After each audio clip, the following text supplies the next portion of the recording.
To our top local news headline this morning, you might have guessed that is more related to those storms that were in our area last night.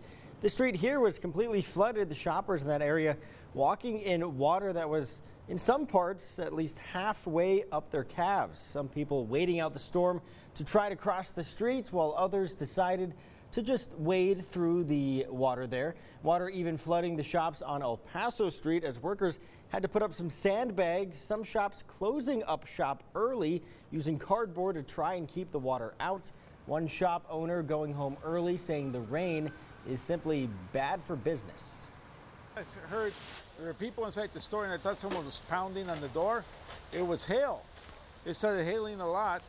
Then people were starting to come in. They were walking around, we're just coming in. Then that's when we came up to the door. Then the water started going inside the building.